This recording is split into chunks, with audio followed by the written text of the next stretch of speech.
우리 2021년 추수감사주일에 오신 여러분들 모두의 삶 가운데 하나님의 크신 은혜가 함께 하시기를 기원합니다. 여러분들의 마음속에 하늘의 신령한 은혜가 임하시고 또 여러분들의 삶 가운데 땅에 기름진 축복이 함께 하시기를 기원합니다. 언젠가 제가 읽었던 단편집에 이런 이야기가 있었어요. 중세시대 오스트리아에 있던 어느 지역에 아주 믿음이 좋은 백작이 하나 살고 있었다 그럽니다. 그런데 하루는 자기 집에서 일하고 있던 어린 소년이 마구간에서 한숨을 푹 내쉬면서 나에게 딱 5파운드만 있으면 소원이 없겠네, 그렇게 말을 했답니다. 그 말을 들었던 백작이 그 소년에게 다가가서는 내 소원이 정말로 그거냐? 이렇게 묻더니만 그 소년이 정말 그렇다 이렇게 대답을 하니까 내가 5파운드를 주겠다 이러고 소원을 들어줬답니다. 그 아이가 혼자서 중얼거리던 소원이 이루어진 것이지요. 그런데 그날 오후에 이 백작이 정원에서 산책을 하고 있다가 어디선가 이런 소리가 들려오는 것을 들었다 그럽니다. 이럴 줄 알았으면 10파운드라고 할 텐데. 소원이 없겠다 했던 그 소년은 실제로는 그것이 이루어진 후에 만족하지를 못하고는 금방 또 다른 불평의 이유를 찾아서 불평하고 있었던 것이지요. 어린아이의 이야기이기도 하겠지만 우리 모두의 마음을 표현하는 것 같아서 간단히 아이 이야기로 치부하기는 쉽지가 않았습니다. 사람은 자기에게 일어난 10가지 일들 중에서 9가지 좋은 일들보다는 안 좋은 일 1가지를 더 잘 기억하는 존재라 그럽니다. 다른 사람이 잘한 것 9개는 잊어버리고 잘못한 것 하나를 찾아내어서 열을 내는 그런 존재이기도 하다 그럽니다. 그런데 여러분, 자신에 대해서도 그리고 남에 대해서도 우리가 시각을 조금 바꿀 필요가 있겠습니다. 하나님의 눈으로 나 자신을 바라보고 또 다른 사람을 바라봐야 하기 때문에 그래요.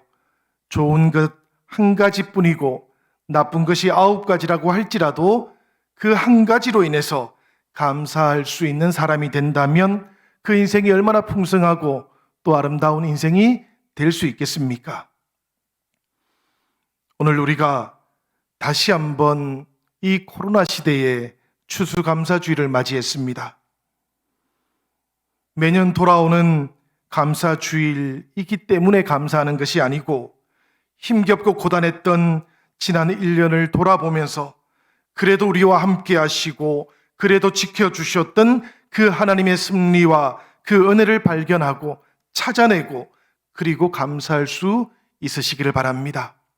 힘겨웠던 일들 9가지가 있다고 할지라도 우리와 동행하시고 그 힘겨웠던 9가지 일들 모두의 그 밑바닥에서 우리와 함께 해주시고 우리를 지탱해 주셨던 그 하나님의 1가지 은혜, 그러나 더 크고 근본적인 은혜가 우리에게 있었다라는 것을 기억하시면서 오늘 하나님 앞에 감사하는 추수감사주일이 되기를 바랍니다.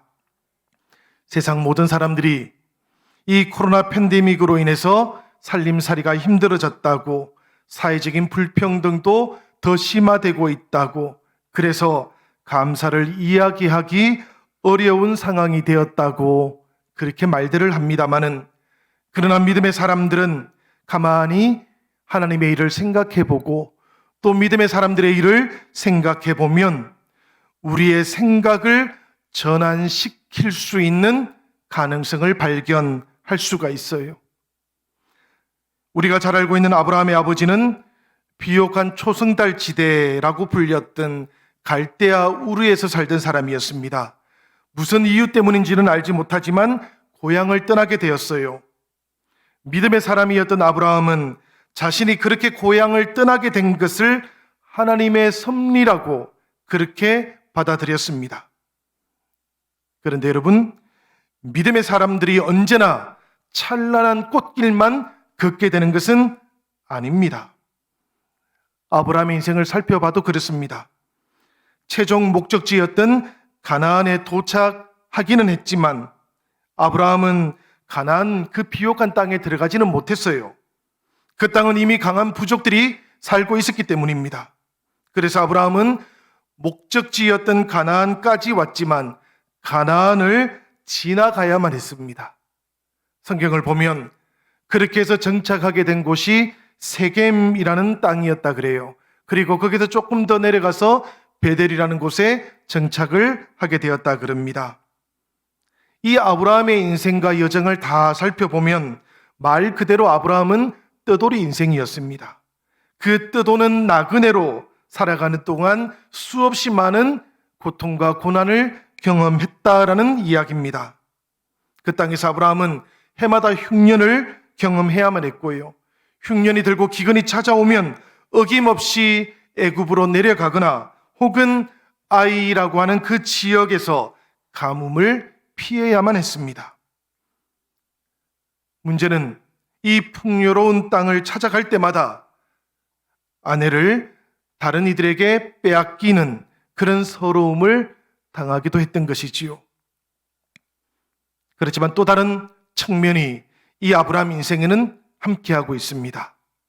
아브라함은 자신의 발길이 닿는 그 모든 곳에서 하나님께 제단을 쌓은 사람이다라고 성경은 우리에게 증언합니다. 삶의 조건이 어떠하든지 간에 그 조건들 속에서 역사하시고 그 조건들을 변화시켜 가시는 하나님의 섭리와 하나님의 약속을 아브라함이 믿었기 때문에 아브라함은 제단을 쌓으면서 하나님 앞에 감사를 드렸다라는 이야기입니다. 그러니 세상 속에서 나그네의 삶을 살았지만 이 아브라함은 하나님 안에 위대한 뿌리를 내리는 인생이 될 수 있었던 것이지요. 성도 여러분, 믿음의 사람 아브라함에게 감사는 동전의 양면처럼 그 삶과 분리되어 있지를 않았습니다.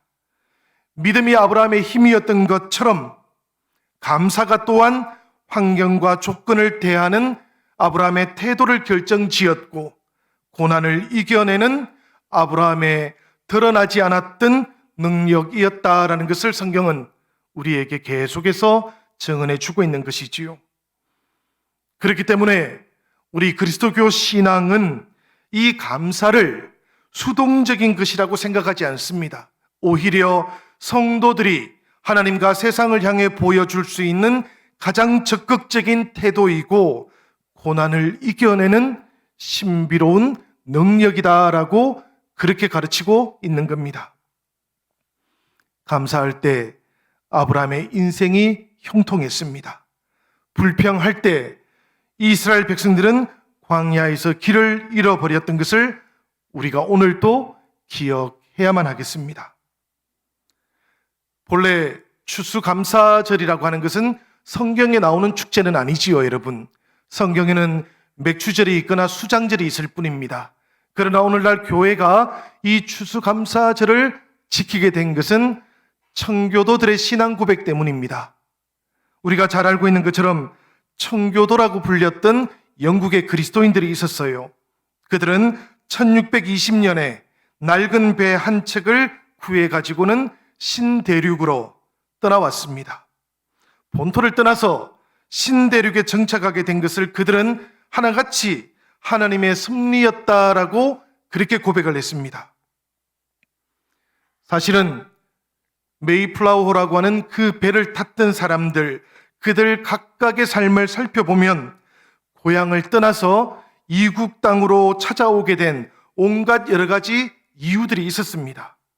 그렇지만 그들의 가장 깊은 곳, 그 마음의 깊은 곳에는 그들의 인생을 인도해 가시는 하나님의 섭리가 있었다라는 고백도 어김없이 그들 속에 들어 있었던 것이지요. 그래서 신대륙으로 찾아왔던 청교도들은 하루하루 죽을 듯한 고생을 하면서 살았지만 날마다 기쁨과 감사의 삶을 살 수 있었다라고 그렇게 전하고 있습니다. 이 청교도들, 그들이 신대륙에 도착해서 보내었던 첫 해의 기록들을 살펴보면 이들은 1620년 9월에 출발해서 11월 중순에 신대륙에 도착을 했습니다. 이 신대륙에는 강풍이 불고 있었고 눈보라가 혹독하게 치고 있었다 그럽니다. 그들은 아직까지 머물 수 있는 집이 없었고요. 그리고 질병과 식량이 부족해서 그의 겨울에 약 3개월 만에 102명 가운데 절반 이상이 운명을 달리했다 그래요. 그리고 나서 겨울을 맞이했습니다. 봄이 찾아왔습니다. 땅을 개간했습니다. 씨를 뿌리고 가꾸기를 시작했어요. 여름과 겨울에 그들은 추수를 하게 되었는데 그때 1661년 그 가을에 처음으로 하나님께 추수감사의 예배를 드렸다고 합니다. 추수했던 첫 번째 곡식들과 채소들 중에서 가장 좋은 우량품을 하나님 앞에 드리면서 그들은 이렇게 기도를 했다고 합니다. 우리는 대서양을 건너와 여러 친구들을 잃었습니다. 그러나 하나님은 우리에게 기대했던 것보다 더 많은 것을 주셨습니다. 하나님의 은혜에 감사하며 하나님께 첫 열매를 드리나이다. 추수감사절을 맞이하는 성도들의 마음은 이런 마음이라야 한다라는 이야기입니다. 우리가 추수감사주의를 지키는 마음도 이런 마음이라야 한다라는 그런 이야기예요. 하나님 앞에 예배를 드리고 하나님 앞에 우리의 마음을 고백한다라는 것에는 바로 이런 하나님의 뜻과 하나님의 섭리에 대한 인정과 고백이 담겨 있어야 된다라는 그런 이야기지요. 우리가 이 코로나 팬데믹으로 인해서 거리두기를 할 수밖에 없게 되었을 때 성도들인 우리들은 이웃에게 피해를 주지 않으면서도 하나님께 우리의 사랑을 표현하는 최선의 방법을 선택했습니다. 그것이 온라인 예배였어요. 이것이 하나님께도 우리의 마음을 고백하고 이웃들에게도 우리의 사랑을 표현하는 가장 최선의 길이었기 때문에 교회들은 주저하지 않고 이 온라인이라고 하는 방식으로 예배를 드렸습니다. 당연히 하나님을 사랑하는 것과 이웃을 사랑하는 것, 이 두 가지는 분리될 수 없다라는 확신이 우리에게 있었기 때문입니다. 지금도 온라인으로 예배 드리시는 성도님들 중에는 이런 마음으로 온라인 예배를 드리시는 분들이 많으실 겁니다. 그 방식이 하나님께 예배하고 하나님께 나아가는 내 마음의 최선이라는 생각이 반드시 있으셔야만 합니다. 그것이 조금 편리하기 때문에 지금 그렇게 예배를 드리고 있는 것이라면 이제는 예배 드리는 그 방식, 하나님께 나아오는 그 방식을 바꾸셔야 돼요. 우리가 모여서 예배 드린다고 해도 똑같습니다, 여러분. 이 모여서 예배 드리는 우리의 마음 속에 이 방식이 하나님을 향해서 예배하고 하나님 앞에 내 마음을 드리는 최선의 방식이어야만 하는 겁니다. 감사라는 것, 그것은 언제나 나의 최선을 하나님 앞에 드리는 것이기 때문에 이런 말씀을 제가 드립니다. 아브라함이나 청교도들, 그들이 하나님께 드렸던 감사가 바로 이런 것들이었어요. 그들은 손에 쥐고 있던 열매들 때문에 하나님께 감사했던 것이 아닙니다. 아브라함과 청교도들은 손에 쥐게 되었던 그 열매가 자신들을 부르셨던 하나님의 섭리와 하나님의 은혜의 그 증거였기 때문에 하나님께서 우리를 부르셨다는 그 확신이 틀리지 않았다라는 것을 확인했기 때문에 감격했던 겁니다. 손에 그 채소를 들고 그 곡물을 들고 청교도들은 눈물을 흘리면서 하나님께서 우리를 지켜주신 것이 맞습니다. 하나님께서 우리를 불러주셨던 것도 맞습니다. 우리의 인생을 통해서 하나님께서 동행해 주셨던 것이 분명합니다라고 그렇게 고백하며 감사를 드렸던 것이지요. 코로나와 함께 맞이한 이 두 번째 추수감사 주일에 우리들도 이렇게 하나님 앞에 감사할 수 있기를 바랍니다. 우리가 손에 붙잡은 것이 있다면, 손에 쥐게 된 것이 있다면 이것 때문이 아니라 이것을 질 수 있도록 이 어려운 때에도, 이 위기의 때에도 우리와 함께 동행해 주셨던 그 하나님의 사랑이 확인된 것을 감사하시기 바랍니다.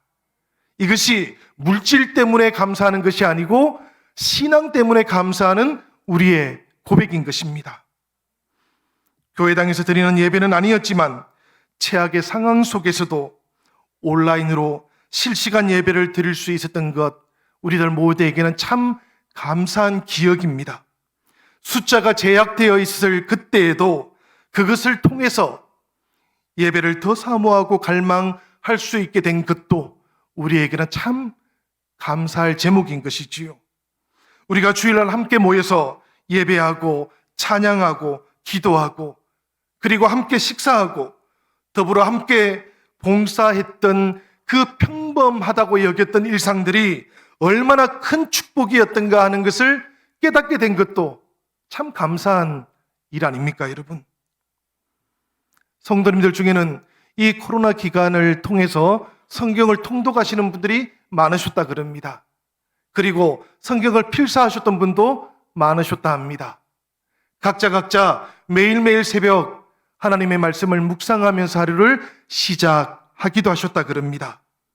습관적으로만 신앙생활을 해오시다가 가정에서도 직장에서도 스스로 성경을 찾아서 읽기도 하시고 또 하나님 앞에서 홀로 서는 연습을 했던 것, 이것도 생각해 보면 참 감사한 일이지요.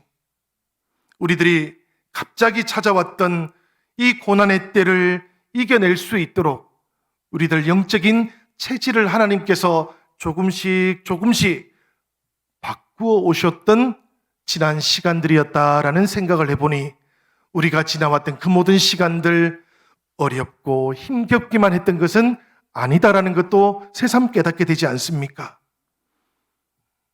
코로나로 인해서 어려움이 많은 나라들, 그 국민들에 대한 안타까운 마음이 있습니다마는 그러나 동시에 우리나라 방역이 세계 표준이 되기도 하고 또 다른 나라에 비해서 사망자가 훨씬 적었다라는 것도 그래도 감사한 일이지요. 가족과 함께 보내는 시간들이 좀 많아졌던 것, 얼마나 바쁘게 살았습니까, 여러분, 우리가. 그런데 다시 가족들과 조금 더 유대하면서 그렇게 보낼 수 있었던 그런 시간들도 참 감사한 일입니다. 여러분, 교회가 세상 속에서 변화에 가장 민감하지 않은 그런 공동체 중에 하나랍니다. 왜냐하면 교회는 흔들리지 않는 본질을 지켜가야 하기 때문에 그래요.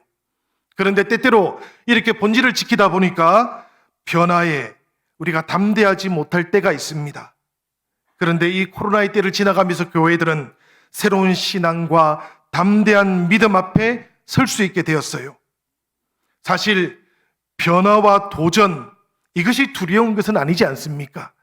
변화와 도전 앞에서 두려워하고 떨고 낙심하는 것, 이것이 진정으로 교회가 두려워해야 하는 일인 것이지요.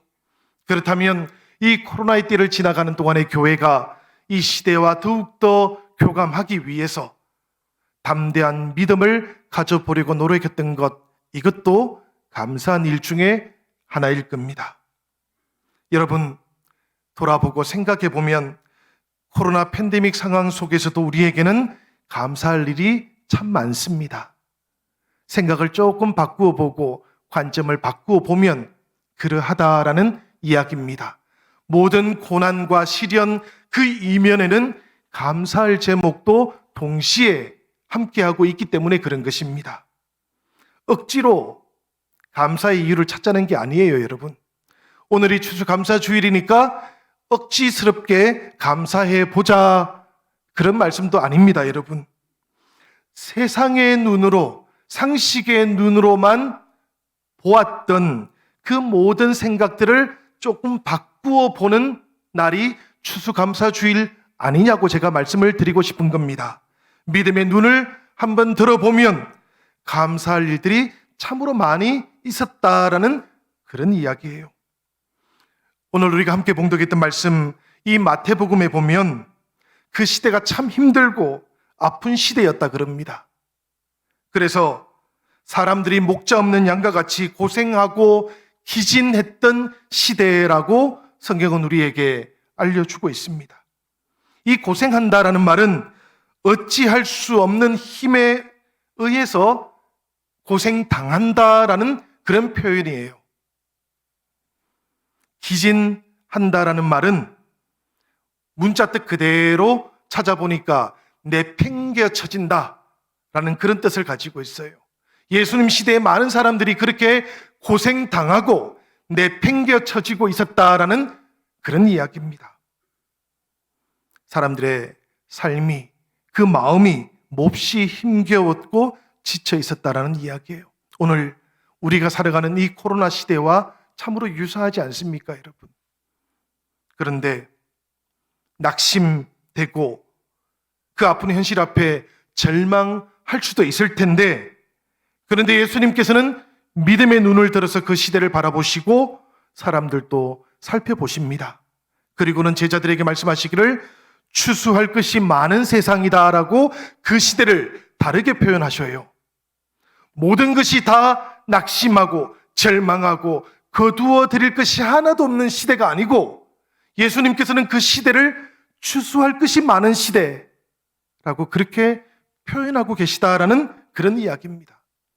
여러분, 추수는 일찍 해서도 안 되지만 늦게 해서도 안 되는 것 아닙니까? 추수의 가장 적절한 때는 언젠고 하면 곡식이 익을 때입니다. 열매가 익을 때 거두는 것이 추수하는 방법인 것이지요. 지쳐있고 기운을 잃어버린 그 동시대의 사람들을 보시면서 예수님께서는 도대체 사람들 안 그 어디에 익어가고 있는 곡식과 익어가고 있는 열매를 보셨던 것일까? 이 말씀을 묵상하면서 저는 참으로 많은 도전을 받게 되었습니다. 추수할 것 많은 세상에 눈 뜨고 계시는 그 예수님 앞에서 이 코로나 시대를 지나가는 동안 나는 얼마나 눈 감고 있었던가라는 그런 물음도 가지게 되었어요. 지쳐있고 낙심해있고 기진해버린 사람들만 보고 있었던 것은 아닐까라는 그런 생각도 해보게 되었습니다. 사랑하는 여러분, 우리가 하나님의 섭리에 눈을 뜨고 우리가 하나님의 은혜에 눈을 뜨고 바라보면 이 시대와 우리의 이웃들의 삶 가운데, 그리고 우리들 각자의 삶 가운데에도 여전히 추수할 것이 많고 감사할 것이 많다라는 것을 우리가 발견하게 될 것입니다. 주님께서 이렇게 눈뜬 사람으로, 추수할 일꾼으로 우리를 부르고 계시다라는 것도 오늘 말씀을 통해서 우리는 만나게 됩니다. 힘겹고 어려운 환경과 조건들 속에서 우리가 발견하지 못하고 있었던 하나님의 은혜가 더욱 넘치게 임하고 있다는 것을 우리가 생각하기만 한다면 말입니다. 이것이 전제 조건인 것이지요. 우리가 믿음의 눈을 들어볼 수 있기만 하다면 말입니다. 그렇다면 낙심이 가득하고 고난이 가득한 그곳에 하나님의 은혜도 더욱더 넘치게 되었다는 것을 우리가 발견할 수 있게 될 것이다라는 그런 이야기입니다. 그렇게 되기만 한다면 우리들은 지치고 낙심한 사람들의 마음들 속에 하나님께로 돌아오고자 하는 사람들의 영혼이 무르익고 있다는 것을 보게 될 것입니다. 사랑하는 형제자매 여러분, 우리는 지금 추수할 것 많은 세상 속에서 살아가고 있는 것이기도 합니다. 낙심과 절망과 위기가 가득한 시대이기도 하지만 하나님의 은혜가 더욱더 넘치는 그 시대를 우리가 살아가고 있는 것이기도 하다라는 것을 우리가 깨달을 수 있으면 좋겠습니다. 그렇다면 추수할 것 많은 이 세상 속에서 우리들 추수할 것은 많은데 일할 일꾼이 없다고 탄식하는 그 주님 앞에 우리가 오늘 응답할 수도 있게 될 겁니다. 나를 추수할 일꾼으로 보내어 주시옵소서라고 그렇게 응답하는 추수감사 주일이 되면 더욱더 좋겠어요. 여러분, 추수감사주일은 감사만 하는 주일이 아닙니다. 이 추수감사주일은 추수를 위해서 보내심을 받은 일꾼으로 결단하는 주일이기도 하다라는 것을 오늘 우리가 기억할 수 있기를 바라요. 사람들은 어려움을 만나면 방법을 찾지만 하나님께서는 사람을 찾으십니다. 그리고 그 사람에게 지혜를 부어주시고 그 사람을 통해서 하나님의 구원을 이루어 가시는 것이지요. 헬라 사람들은 지혜를 구하고 유대인들은 표적을 구하지만 하나님의 사람들은 마땅히 하나님께 나아갈 것이고 하나님 앞에 응답할 것이고 하나님의 손에 붙잡힐 것입니다. 우리가 이 추수감사주일에 다시 한번 하나님 앞에서 그렇게 결단하고 응답하신다면 하나님께서는 그런 우리들을 통해서 추수의 새로운 역사를 이루어 가게 될 줄로 믿습니다. 여러분, 소돔과 고모라의 그 모든 죄악의 무게가 하나님께는 의인 10명의 무게와 똑같았다라는 것을 기억해 보시기를 바라요. 우리가 예레미야서를 보면 예루살렘 모든 성의 무게가 의인 한 사람의 무게와 하나님께는 똑같다라고 하셨던 그 말씀도 오늘 떠올려 보시기를 바랍니다. 이 시대의 모든 아픔과 이 시대의 모든 고난들 앞에서도 하나님께서는 그렇게 응답하며 추수할 일꾼이 여기 있습니다라고 고백하는 그 한 사람을 찾고 계시는 것이지요. 감리교의 창시자가 되었던 요한 웨슬레는 늘 이렇게 기도를 했다 그럽니다. 하나님, 마귀의 근세를 흔들 수 있는 300명의 기도 용사를 저에게 주시기만 하면 저는 세계를 하나님께 드리겠습니다. 여러분, 얼마나 엄청난 믿음의 고백입니까?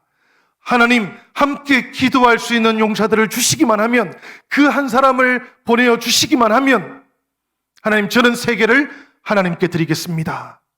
우리가 이 추수감사주일을 맞이하면서 지난 한 해 동안 우리를 지켜주시고 인도해 주셨던 그 하나님의 은혜를 발견하고 감사하는 것뿐만 아니라 그 하나님의 은혜와 그 섭리를 기억하면서 하나님, 내가 하나님의 일꾼 되기를 원합니다. 내가 그 한 사람이 되기를 원합니다. 우리 영신교회 성도들 각각이 하나님 앞에서 기도하며 하나님, 이 시대를 위한 일꾼으로 하나님 앞에 나아가기를 기도합니다.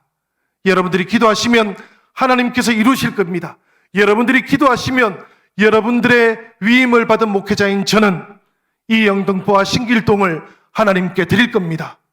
사랑하는 여러분, 오늘 이 추수감사 주일을 통해서 우리의 감사가 넘치게 하는 것뿐만 아니라 하나님을 향해서 우리의 사명감도 하나님 앞에 새롭게 고백하고 결단하는 은혜가 저와 여러분 모두에게 함께하기를 주님의 이름으로 간절히 축원합니다.